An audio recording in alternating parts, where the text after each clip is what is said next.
ओम श्री परमात्मने नमः। अथ गीता ध्यानम्। ओम पार्थाय प्रतिबोधितां भगवता नारायणेन स्वयं व्यासेन ग्रथितां पुराणमुनिना मध्ये महाभारतम् अद्वैतामृतवर्षिणीं भगवतीम् अष्टादशाध्यायिनीम् अम्ब त्वामनुसन्दधामि भगवद्गीते भवद्वेषिणीम्। नमोऽस्तु ते व्यासविशालबुद्धे पुल्लारविन्दायतपत्रनेत्र येन त्वया भारततैलपूर्णः प्रज्वालितो ज्ञानमयः प्रदीपः। प्रपन्नपारिजाताय स्तोत्रवेत्रैकपाणये ज्ञानमुद्राय कृष्णाय गीतामृतदुहे नमः। वसुदेवसुतं देवं कंसचाणूरमर्दनं देवकी परमानन्दं कृष्णौ वन्दे जगद्गुरुम्। भीष्मद्रोणतटा जयद्रथजला गान्धारनीलोत्पला शल्यग्राहवती कृपेण वहनी कर्णेन वेलाकुला अश्वत्थामविकर्णघोरमकरा दुर्योधनावर्तिनी सोत्तीर्णा खलु पाण्डवैरणनदी कैवर्तकः केशवः। पाराशर्यवचः सरोजममलं गीतार्थगन्धोद्घटम् नानाज्ञानककेसरं हरिकथा सम्बोधनाबोधितम्। लोके सज्जन षट्पदैरहरहः पेपीयमानं मुदा भूयाद् पंकजं कलिमलत् प्रध्वंसि न श्रेयसे। मूकं करोति वाचालं पङ्गुल्लङ्घयते गिरिं यत्कृपातमहौ वन्दे परमानन्दमाधवम्। गीताशास्त्रमिदं पुण्यं यः पठेत् प्रयतः पुमान् विष्णो पदमवाप्नोति भयशोकादिवर्जितः। गीताध्ययनशीलस्य प्राणायामपरस्य च नैव सन्ति हि पापानि पूर्वजन्म कृतानि च। मलनिर्मोचनं पुंसां जलस्नानं दिने दिने सकृद्गीताभसि स्नानं संसारमलनाशनम्। गीता सुगीता कर्तव्या किमन्यै शास्त्रविस्तरैः या स्वयं पद्मनाभस्य मुखपद्मात् विनिसृता। भारतामृतसर्वस्वं विष्णोर्वक्त्राद् विनिसृतं गीता गङ्गोदकं पीत्वा पुनर्जन्म न विद्यते। सर्वोपनिषदो गावः दोग्धा गोपालनन्दनः पार्थो वत्सः दुग्धं गीतामृतं महत्। एकं शास्त्रं देवकी पुत्रगीतम् एको देवो देवकी पुत्र एव एको मन्त्रस्तस्य नामानि यानि कर्माप्येकं तस्य देवस्य सेवा। शान्ताकारं भुजगशयनं पद्मनाभं सुरेशं विश्वाधारं गगनसदृशं मेघवर्णं शुभांगं लक्ष्मीकान्तं कमलनयनै योगिभिर्ध्यानगम्यं वन्दे विष्णुं भवभयहरं सर्वलोकैकनाथम्। यं ब्रह्मा वरुणेन्द्र रुद्रमरुतः स्तुन्वन्ति दिव्यैस्तवैः वेदैः साङ्गपदक्रमोपनिषदैः गायन्ति यं सामगाः ध्यानावस्थितदत्कदे तेन मनसा पश्यन्ति यं योगिनः यस्यान्तन्न विदुस्तुरासुरगणाः देवाय तस्मै नमः देवाय तस्मै नमः इति गीताध्यानं सम्पूर्णम्।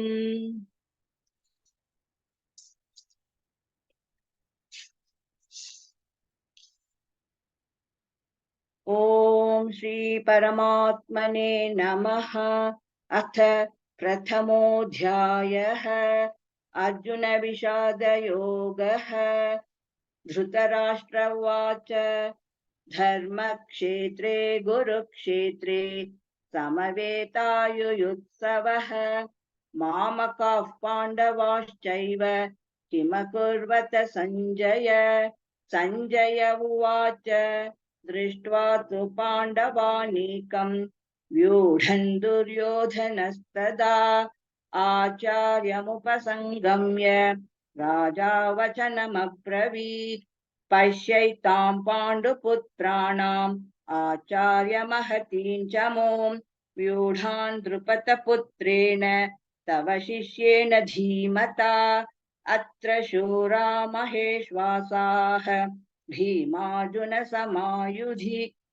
युयुधानो विराटश्च द्रुपदश्च महारथः दृष्टकेतुश्चेकितानः काशीराजश्च वीर्यवान् पुरुचित् कुन्तिभोजश्च शैब्यश्च नरपुङ्गवः युधामन्युश्च विक्रान्तः उत्तमौजाश्च वीर्यवान् सौभद्रो द्रौपदेयाश्च सर्व एव महारथाः अस्माकं तु विशिष्टाये तानि बोधद्विजोत्तम नायका मम सैन्यस्य सन्याथन् तान् ब्रवीमि ते भवान् भीष्मश्च कर्णश्च कृपश्च समितिञ्जयः अश्वत्थामा विकर्णश्च सौमदत्तिस्तथैव च अन्ये च बहवः शूराः मदर्थे त्यक्तजीविताः नानाशस्त्रप्रहरणाः सर्वे युद्धविशारदाः अपर्याप्तं तदस्माकं बलं भीष्माभिरक्षितं पर्याप्तं विदमे तेषां बलं भीमाभिरक्षितम् अयनेषु च सर्वेषु यथा भागमवस्थिताः भीष्ममेवाभिरक्षन्तु भवन्तः सर्व एव हि तस्य सञ्जनयन् हर्षं कुरुवृत्तः पितामहः सिंहनादौ विनद्योच्छैः शङ्खं दद्मौ प्रतापवान् ततः शङ्खाश्च भैर्यश्च गोमुखाः सहसैवाभ्यहन्यन्त सशब्दस्तु मुलोऽभवत् ततः श्वेतर्हयर्युक्ते महति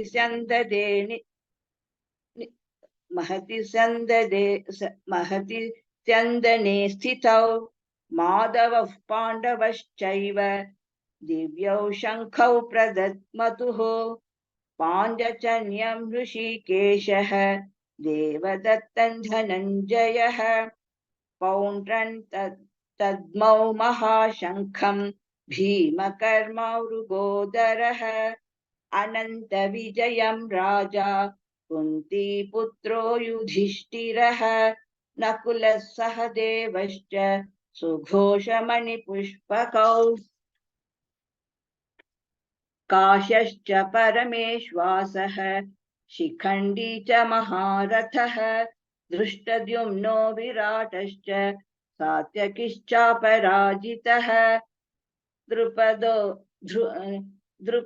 द्रौपदेयाश्च सर्वशः पृथिवीपते सौभद्रश्च महाबाहु शङ्खान् दद्मुः पृथक् पृथक् सघोषो धार्तराष्ट्राणां हृदयानि व्यदारयत् नभश्च पृथिवीं चैव तुमुलोऽभ्यनुनादयन् अथौ व्यवस्थितान् दृष्ट्वा धार्तराष्ट्रान् कपिध्वजः प्रवृत्ते शस्त्रसम्पादे धनुरुद्यम्य पाण्डवः ऋषिकेशं तदा वाक्यम् इदमाह महीपते अर्जुन उवाच सेनयोरुभयोर्मध्ये रथं स्थापय मेच्युत यावदेतान् निरीक्षेऽहं योतु कामानवस्थितान् कैर्मया सह योद्धव्यम् अस्मिन् रणसमुद्यमे योत्स्यमानानवेक्षेऽहं ययेतेऽत्र समागताः धार्तराष्ट्रस्य दुर्बुद्धेः युद्धे प्रियचिकीर्षवः सञ्जय उवाच एवमुक्तो ऋषिकेशः गुडाकेशेन भारत सेनयोरुभयोर्मध्ये स्थापयित्वा रथोत्तमम् भीष्मद्रोणप्रमुखतः सर्वेषां च महीक्षिताम् उवाच पार्थ पश्यैतान् समवेतान् कुरूनिति तत्रापश्यत् स्थितान् पार्थ पितॄनथ पितामहान् आचार्यान् मातुलान् भ्रातॄन् पुत्रान् पौत्रान् सखींस्तथा श्वशुरान् सुहृतश्चैव सेनयोरुभयोरपि तान् समीक्ष्य स कौन्तेयः सर्वान् बन्धूनवस्थितान् कृपया परयाविष्टः विषीदन्नितमब्रवीत् अर्जुन उवाच दृष्ट्वेमं स्वजनं कृष्ण युयुत्सुं समुपस्थितम् सीदन्ति मम गात्राणि मुखं च परिशुष्यति वेपतुश्च शरीरे मे रोमहर्षश्च जायते गाण्डीवं स्रंसते स्वहस्तात् त्वच्चैव परिदह्यते न च शक्नो व्यवस्थातुं भ्रमीतीव च मे मनः निमित्तानि च पश्यामि विपरीतानि केशव न च श्रेयोनुपश्यामि हत्वा स्वजनमाहवे न काङ्क्षे विजयं कृष्ण न च राज्यं सुखानि च किन्नो राज्येन गोविन्दः किं भोगजीवितेन वा येषामर्थे काङ्क्षितन्नः राज्यं भोगाः सुखानि च तैमेव स्थिता युद्धे प्राणां त्यक्त्वा धनानि च आचार्याः पितरः पुत्राः तथैव च पितामहाः मातुला श्वशुराः पौत्राः शालासम्बन्धिनस्तथा एतान् हन्तुमिच्छामि ज्ञतोऽपि मधुसूदन अपि त्रैलोक्यराज्यस्य हेतुः किन्नु मही कृते निहत्य धार्तराष्ट्रान्नाः का प्रीतिः स्यात् जनार्दन पापमेवाश्रये तस्मान् हत्वैतानाततायिनः तस्मान्नार्हा वयं हन्तुं धार्तराष्ट्रान् स्वबान्धवान् स्वजनं हि कथं हत्वा सुखिनः स्याम माधव यद्यप्येतेन पश्यन्ति लोभोपहत चेतसः कुलक्षयकृतं दोषं मित्रद्रोहे च पातकम् कथन्न ज्ञेयमस्माभिः पापादस्मान्निवर्तितुं कुलक्षयकृतं दोषं प्रपश्यद्भिर्जनार्दन कुलक्षये प्रणश्यन्ति कुलधर्मा सनातनाः धर्मे नष्टे कुलं कृत्स्नम् अधर्मोऽभिभवत्युतः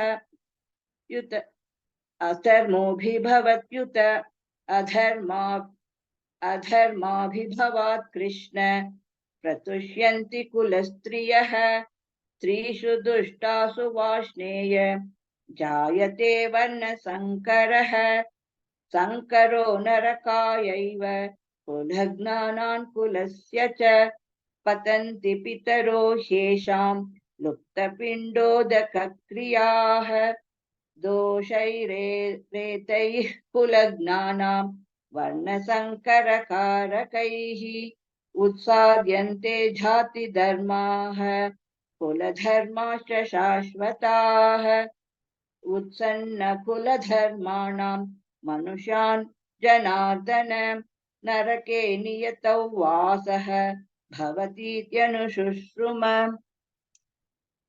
अहो बदमहत्पापं कर्तुव्यवसिता वयं यत्राजसुखलोभेन हन्तुं स्वजनमुद्यताः यदि मामप्रतीकारम् अशस्त्रं शस्त्रपाणयः धार्तराष्ट्रारणे हन्युः तन्मे क्षेमतरं भवेत्। संजय उवाच एवमुक्त्वार्जुनः सङ्ख्ये रथोपस्थ उपाविशत् विसृज्य सशरं चापं शोकसंविघ्नमानसः। ॐ तत्सदिति श्रीमद्भगवद्गीतासु उपनिषत्सु ब्रह्मविद्याया योगशास्त्रे श्रीकृष्णार्जुनसंवादे अर्जुनविषादयोगो नाम प्रथमोऽध्यायः।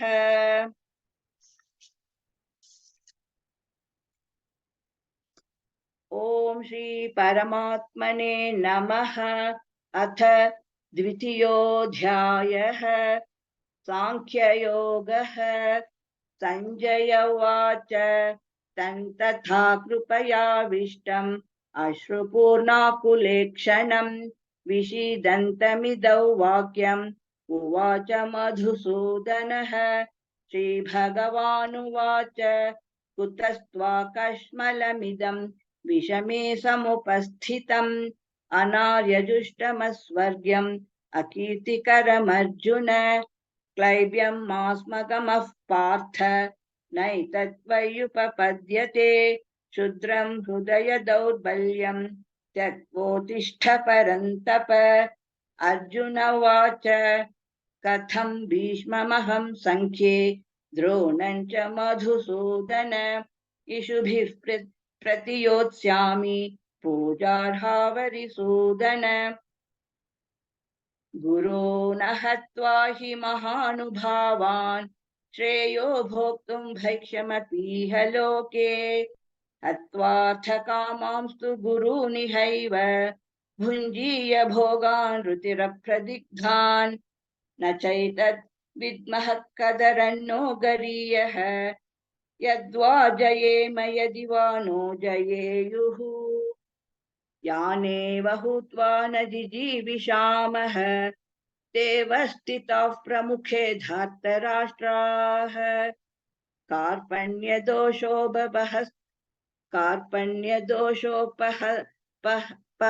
स्वभावः पृच्छामि त्वां धर्म सम्मूढचेताः यच्छ्रेयसा निश्चितं ब्रूहि तन्मे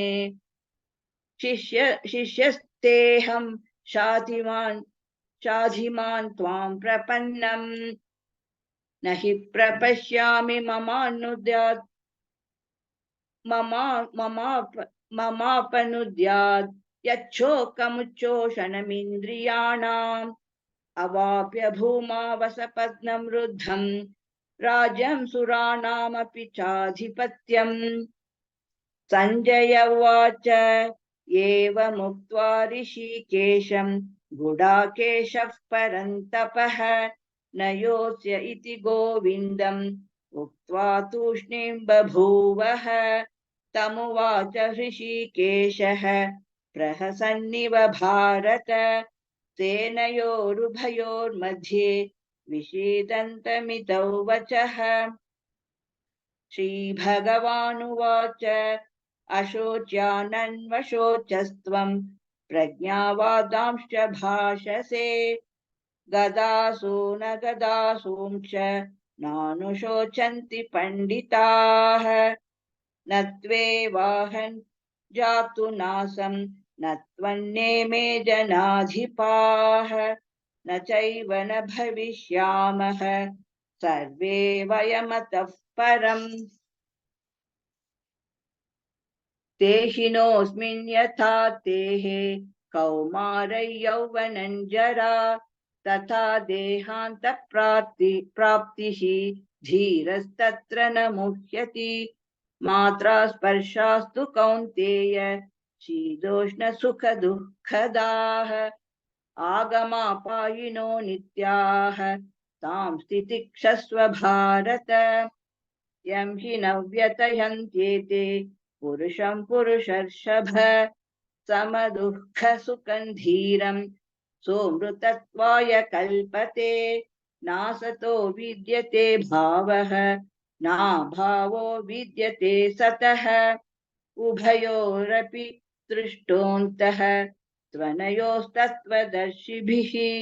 अविनाशि तु तद्विद्धि येन सर्वमिदं ततं विनाशमव्ययस्यास्य न कश्चित् कर्तुमर्हति। अन्तवन्त इमे देहाः नित्यस्योक्ता शरीरिणः अनाशिनो प्रमेयस्य तस्माद्युध्यस्व भारत। येनौ वेति हन्तारं यश्चैनं मन्यते हतम् उभौ द्वौ न विजानीतः नायं हन्ति न हन्यते। न जायते म्रियते वा कदाचित् नायं भूत्वा भविता वा न भूयः। अजो नित्यः शाश्वतोऽयं पुराणः न हन्यते हन्यमाने शरीरे। वेदा विनाशिनं नित्यं येनमजमव्ययम् कथं स पुरुषः पार्थ कं घातयति हन्तिकम्। वासांसि जीर्णानि यथा विहाय नवानि गृह्णाति नरोपराणि तथा शरीराणि विहाय जीर्णानि अन्यानि संयाति नवानि देहि। नैनं चिन्तन्ति शस्त्राणि नैनं दहति पावकः न चैनं क्लेदयन्त्यापः न शोषयति मारुतः। अच्छेद्योऽयमताह्योऽयम् अक्लेद्यो शोष्य एव च नित्यः सर्वगतस्तानुः अचलोऽयं सनातनः। अव्यक्तोऽयमचिन्त्योऽयम् अविकार्योऽयमुच्यते। तस्मादेव विदित्वैनं नानुशोचितुमर्हसि। अथ चैनं नित्यजातं नित्यं वा मन्यसे मृतं तथापि त्वं महाबाहो नैवं शोचितुमर्हसि। जातस्य हि ध्रुवो मृत्युः ध्रुवं जन्म मृतस्य च तस्मादपरिहार्येऽर्थे न त्वं शोचितुमर्हसि। अव्यक्तादीनि भूतानि व्यक्तमध्यानि भारत अव्यक्तनिधनान्येव तत्र का परिदेवना।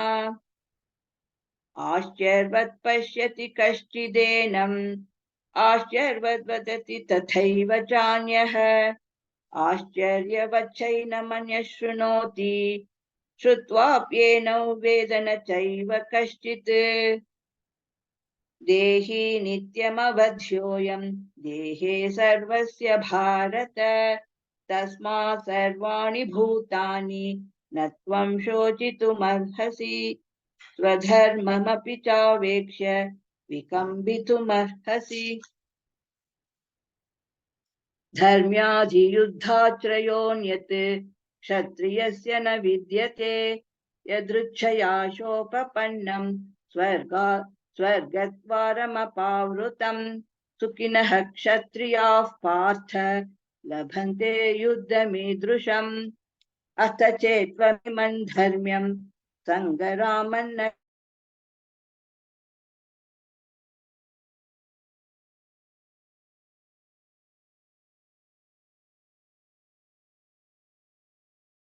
व्ययां सम्भावितस्य च कीर्तिः मरणादतिरिच्यते भयात् रणातु परतं मंस्यन्ते त्वं महारथाः येषां च त्वं बहुमतः भूत्वा यास्यसि लाघवम् अवाच्य वादांश्च बहून् वदिष्यन्ति तवाहिताः निन्दन्तस्तव सामर्थ्यं ततो दुःखतरन्नु किम् हतो वा प्राप्स्यसि स्वर्गं जित्वा वा भोक्ष्यसे महीम् तस्मादुत्तिष्ठ कौन्तेय युद्धाय कृतनिश्चयः सुखदुःखे समे कृत्वा लाभालाभौ जयाजयौ ततो युद्धाय युज्यस्व नैवं पापमवाप्स्यसि येषा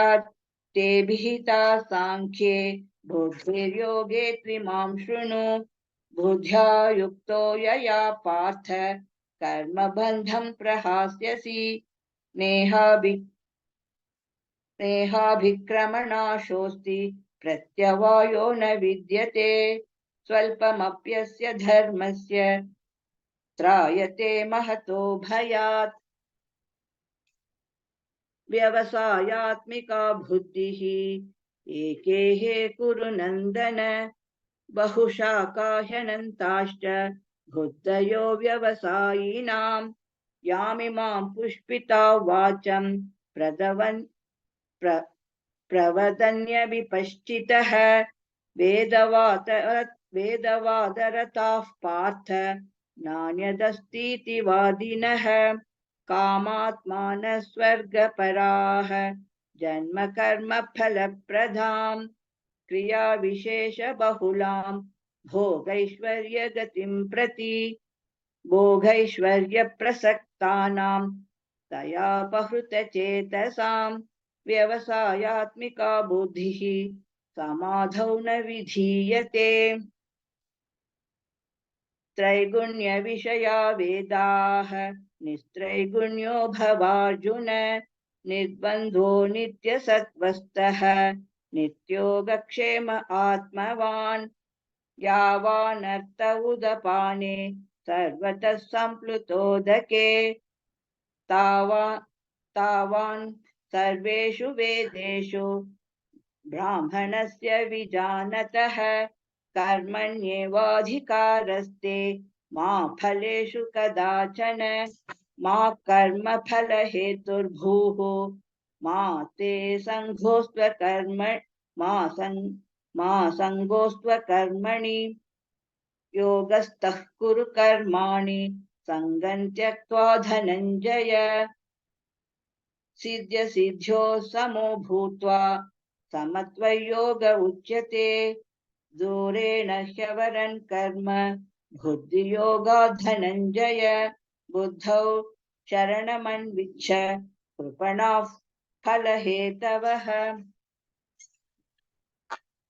बुद्धियुक्तो जहातीह उभे सुकृतदुष्कृते तस्मात् योगाय युज्यस्व योगः कर्मसु कौशलम् कर्मजं बुद्धियुक्ता हि फलं त्यक्त्वा मनीषिणः जन्मबन्धविनिर्मुक्ताः पदं गच्छन्त्यनामयम् यदा ते मोहकलिलं बुद्धिर्व्यतितरिष्यति तदा गन्धासि निर्वेदं श्रोतव्यस्य श्रुतस्य च श्रुतिविप्रतिपन्ना ते यदा स्थास्यति निश्चला समाधावचला बुद्धिः तदा योगमवाप्स्यसि अर्जुन उवाच स्थितप्रज्ञस्य का भाषा समाधिस्तस्य केशव स्थिततिः किं प्रभाषेत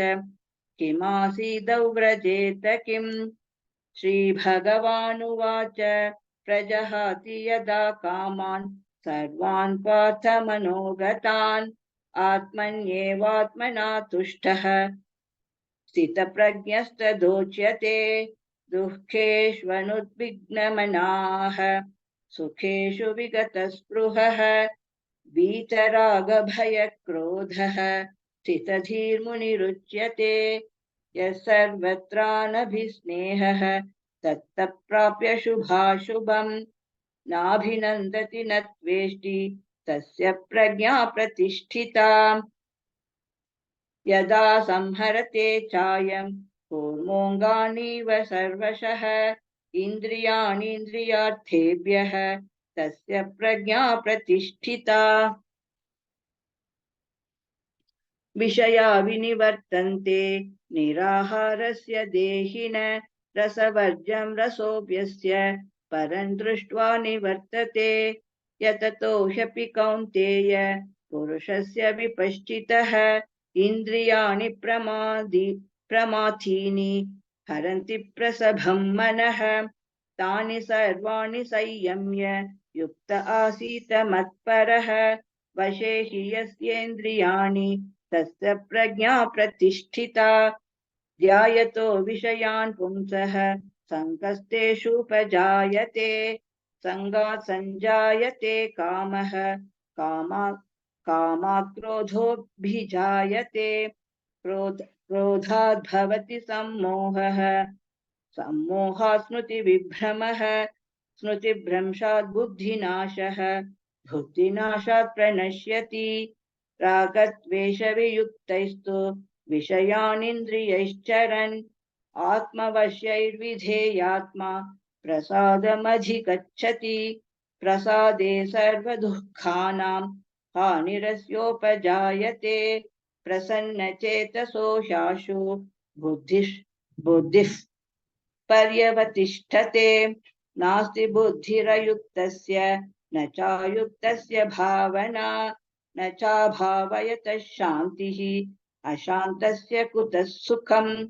इन्द्रियाणां हि चरतां यन्मनोनुविधीयते तदस्य हरति प्रज्ञां वायोर्नावमिवाम्भसि। तस्माद्यस्य महाबाहो निगृहीतानि सर्वशः इन्द्रियाणीन्द्रियार्थेभ्यः तस्य प्रज्ञा प्रतिष्ठिता। या निशा सर्वभूतानां तस्यां जागर्ति संयमी यस्यां जागृति भूतानि सा निशा पश्यतो मुनेः। आपूर्यमाणमचलप्रतिष्ठं समुद्रमापः प्रविशन्ति यद्वत् तद्वत् कामायं प्रविशन्ति सर्वे स शान्तिमाप्नोति न कामकामी। विहाय कामान्यः सर्वान् पुमांश्चरति निःस्पृहः निर्ममो निरहङ्कारः स शान्तिमधिगच्छति। एषा ब्रह्मी स्थितिः पार्थ नैनां प्राप्य विमुह्यति। स्थितित्वास्यामन्तकालेऽपि ब्रह्मनिर्वाणमृच्छति। ॐ तत्सदिति श्रीमद्भगवद्गीतासु उपनिषत्सु ब्रह्मविद्याया योगशास्त्रे श्रीकृष्णार्जुनसंवादे सांख्ययोगो नाम द्वितीयोऽध्यायः।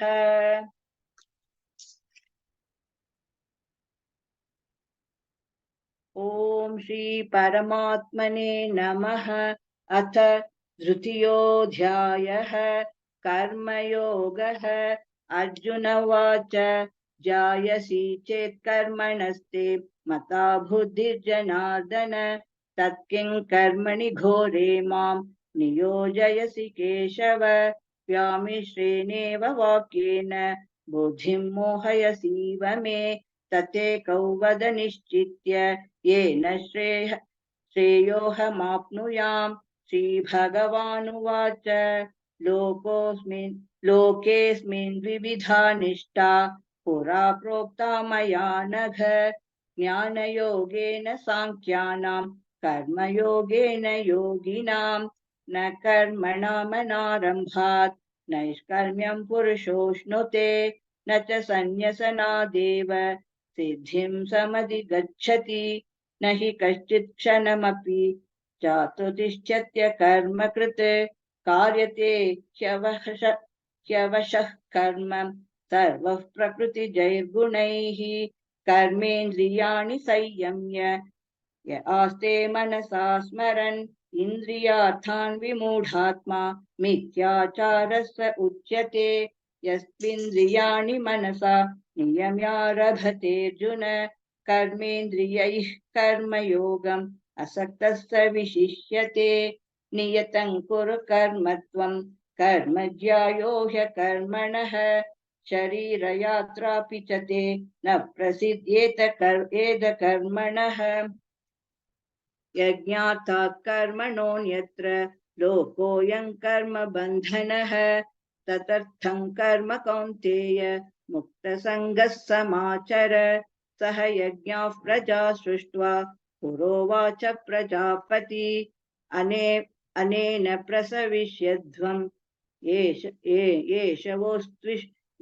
वोऽस्त्विष्टकामधुक् देवान् भावयतानेन ते देवा भावयन्तु वः परस्परं भावयन्तः श्रेयः परमवाप्स्यतः। इष्टान् भोगान् हि वो देवाः दास्यन्ते यज्ञभाविताः तैतत्था न प्रधायैभ्यः यो भुङ्क्तेस्तेन एव सः। यज्ञशिष्टाशिनः सन्तः मुच्यन्ते सर्वकिल्बिषैः भुञ्जते ते त्वघं पापाः ये पचन्त्यात्मकारणात्। अन्नाद् भवन्ति भूतानि पर्जन्यादन्न संभवः यज्ञाद् भवति पर्जन्यः यज्ञकर्म समुद्भवः। कर्म ब्रह्मोद्भवौ विद्धि ब्रह्माक्षर समुद्भवम् तस्मात् सर्वगतं ब्रह्म नित्ययज्ञे प्रतिष्ठितम्। एवं प्रवर्तितं चक्रं नानुवर्तयतीह यः अघायुरिन्द्रियारामः मोघं पार्थ स जीवति। यस्त्वात्मरतिरेव स्यात् आत्मतृप्तश्च मानवः आत्मन्येव च सन्तुष्टः तस्य कार्यं न विद्यते। नैव तस्य कृतेनार्तः नाकृते नेह कश्चन न चास्य सर्वभूतेषु कश्चिदर्थव्यपाश्रयः। तस्मादसक्तः सततं कार्यं कर्म समाचर असक्तो ह्याचरन् कर्म परमाप्नोति पूरुषः। कर्मणैव हि संसिद्धिम् आस्थिता जनकादयः लोकसङ्ग्रहमेवापि सम्पश्यन् कर्तुमर्हसि। यद्यथाचरति श्रेष्ठः तत्तदेवेतरो जनः स यत् प्रमाणं कुरुते लोकस्तदनुवर्तते। न मे पार्थास्ति कर्तव्यं त्रिषु लोकेषु किञ्चन नानवाप्तमवाप्तव्यं वर्त एव च कर्मणि। यदि ह्यहं न वर्तेयं जातु कर्मण्यतन्द्रितः मम वर्त्मानुवर्तन्ते मनुष्याः पार्थ सर्वशः। उत्सीदेयुरिमे लोकाः न कुर्यां कर्म चेदहम् संगरस्य च कर्ता स्याम् उपहन्यामि माः प्रजाः। सक्ताः कर्मण्य विद्वांसः यथा कुर्वन्ति भारत कुर्याद् विद्वांस तथा सक्तः चिकीर्षुर्लोकसङ्ग्रहम्। न बुद्धिपेतं जनयेत् अज्ञानं कर्म संगिनां जोषयेत् सर्वकर्माणि विद्वान् युक्तः समाचरन्। प्रकृतेः क्रियमाणानि गुणैः कर्माणि सर्वशः अहङ्कार विमूढात्मा कर्ताहमिति मन्यते। तत्त्ववित्तु महाबाहो गुणकर्म विभागयोः गुणा गुणेषु वर्तन्ते इति मत्वा न सज्जते। प्रकृतेर्गुणसम्मूढाः सज्जन्ते गुणकर्मसु तान् कृत्स्नविधो मन्दान् कृत्स्नविन्न विचालयेत्। मयि सर्वाणि कर्माणि सन्न्यस्यात्मचेतसा निराशीर्निर्ममो भूत्वा युध्यस्व विगतज्वरः। ये मे नित्यम् अनुतिष्ठन्ति मानवाः श्रद्धावन्तो न सूयन्तः मुच्यन्ते तेऽपि कर्मभिः एत्वेतदभ्यसूयन्तः नानुतिष्ठन्ति मे मतम् सर्वज्ञानविमूढांस्तान् विद्धि नष्टान चेतसः सदृशं चेष्टते स्वस्याः प्रकृतेर्ज्ञानवानपि प्रकृति यान्ति भूतानि निग्रह किं करिष्यति इन्द्रियस्यार्थे रागद्वेषौ व्यवस्थितौ तयोर्न वशमागच्छेत् तौ ह्यस्य परिपन्थिनौ श्रेयान् स्वधर्मो विगुणः परधर्मात् स्वनुष्ठितात् स्वधर्मे निधनं श्रेयः परधर्मो भयावहः अर्जुन उवाच अथ केन प्रयुक्तोऽयं पापं चरति पूरुषः अनिच्छनपि वाष्णेय बलादिव नियोजितः श्रीभगवानुवाच काम एष क्रोध एषः रजोगुणसमुद्भवः महाशनो महापाप्मा विध्येनमिह वैरिणम् धूमेनाव्रियते वह्निः यथा धर्षो मलेन च यथोल्पेनावृतो गर्भः तथा तेनेदमावृतम् आवृतं ज्ञानमेतेन ज्ञानिनो नित्यवैरिणा कामरूपेण कौन्तेय दुष्पूरेणानलेन च इन्द्रियाणि मनोबुद्धिः अस्याधिष्ठानमुच्यते एतैर्विमोहयत्येषः ज्ञानमावृत्य देहिनम् तस्मात् त्वमिन्द्रियाण्यादौ नियम्य भरतर्षभ पाप्मानं प्रजहिह्येनं ज्ञानविज्ञाननाशनम् इन्द्रियाणि पराण्याहुः इन्द्रियेभ्यः परं मनः मनसस्तु परा बुद्धिः यो बुद्धेः परतस्तु सः एवं बुद्धेः परं बुद्ध्वा संस्तभ्यात्मनात्मना जहि शत्रुं महाबाहो कामरूपं दुरासदम् ॐ तत्सदिति श्रीमद्भगवद्गीतासु उपनिषत्सु ब्रह्मविद्याया योगशास्त्रे श्रीकृष्णार्जुनसंवादे कर्मयोग नाम तृतीयोऽध्यायः सर्वधर्मान् परित्यज्य मामेकं शरणं व्रज अहं त्वा सर्वपापेभ्यः मोक्षयिष्यामि मा शुचः।